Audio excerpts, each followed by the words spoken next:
Starforts are star-shaped earth or brick fortifications, intricate patterns with as many as 3 or 4 layers of star-shaped walls. There are 1,399 of them spread throughout 94 countries, from Japan to New Mexico to Africa to anywhere in Europe to New Zealand, with more being discovered all the time. They are usually perfectly symmetrical to within millimeters, sometimes on an incredibly large scale with a seemingly tiny number of laborers in a short time. They are works of art even if they're not always very good forts. According to the mainstream belief, star forts were first invented around 1500 in Italy in response to the use of cannons becoming more common. They quickly spread throughout Europe until they became the norm for forts from the 1500s to the mid-1800s, when people finally seemed to realize they failed as often as not. When made of earth, they usually are star-shaped mounds of dirt with wooden walls holding them up on the outside or simply just sloping to the ground on both sides. Neither occur to me as amazing things to stop cannonballs, but I suppose they're better than normal stone block castles. Many star forts, brick or earth, have moats around the outside, though mainly earth ones. The very shape would make it difficult to shoot at enemies with artillery when they are crossing, and some earthen forts have odd little triangle islands in their moats, as shown in this picture. Why build a perfect little place for enemies to hide after they kill your isolated troops on it? As for brick star forts, they make much more military sense. They always have vertical walls as well as good resistance to cannons. These at least make very good forts, constructed with many tiers for cannons, despite that they're impractically fancy. Brick star forts came into use a little later in history, as the story goes, and became prominent.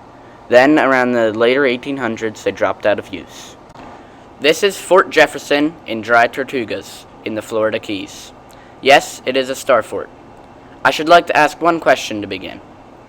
What in the world are they protecting out here in the middle of the ocean?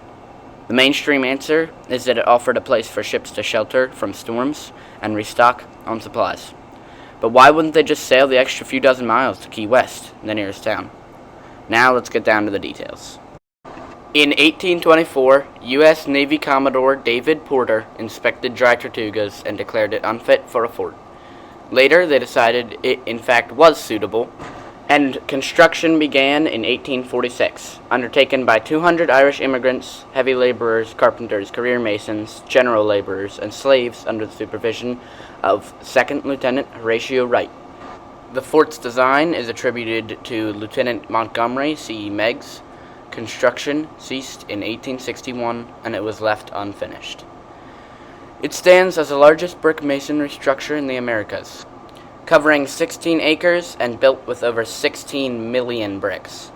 So again, the question, what are you pouring millions of dollars into to protect out there, dozens of miles from the nearest town? Even if you want to say it was just a resupply stop for ships, why build it so huge and why so geometrically perfect? Why expend millions of dollars to build such an incredible fort just to resupply ships, and then not even finish it once you've started? Now we shall move on to Fort Point, San Francisco, California. According to the narrative, Fort Point was constructed 1853 to 1861 as part of a series of third system forts to be built in America, Fort Jefferson being one of them. It was begun after the influx of inhabitants due to the gold rush of 1849. The U.S. Army decided it was a good time to build a fort on the peninsula of the southern end of what is today the Golden Bridge. There are, however, a few oddities in the construction story. Firstly, the foundation.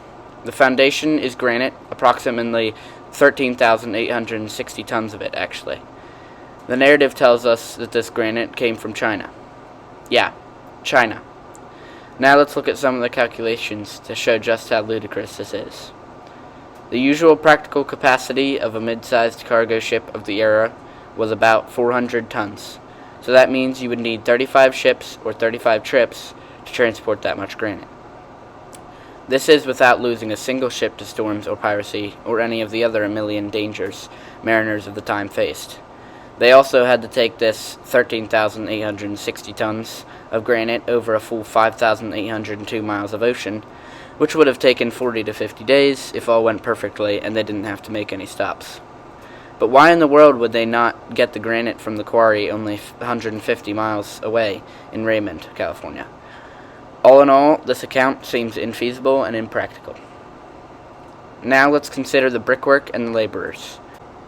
The mainstream account tells us that the gold miners of the 1849 gold rush transitioned immediately over to painstaking brick masonry. This is ludicrous, not to mention there were only 200 of them to build it. You might be thinking, why do they need skilled laborers just to lay a bunch of bricks? Well, let me tell you. The brickwork is extremely intricate, using the most complicated bricklaying form, a style called the Flemish bond, shown here. Now this added to the 200 laborers, coupled with the number of bricks needed to be laid a day, which I will get to in a second, arouses my suspicion. Now, let's crack the narrative even more. A reasonable estimate for the laying of the foundation, loading, shipping, unloading, laying in the ground, would have taken about 2 to 3 years. That leaves 5 or 6 years for the rest of the construction. Given the time and number of bricks to be laid divided by the number of workers, each worker would have had to lay roughly 3,653 bricks a day in the Flemish bond. This is impossible, considering that the average bricklayer today lays only 500 bricks per day, without any complications. To tie it all off, right at that time, San Francisco had been burned to the ground 6 times and shaken by an earthquake, and they were rebuilding from the ashes. Believable? There is an alternative theory to Starforts, and I'm not sure if I believe it or not, but it certainly makes more sense than the narrative. It is speculated that Starforts were used as energy harvesters in an ancient advanced civilization, somehow collecting energy from the water. This theory goes much deeper, but I won't get into it here. I encourage you not to take my words without research of your own, and I also urge you to dig deeper into this topic, as I only scratched the surface.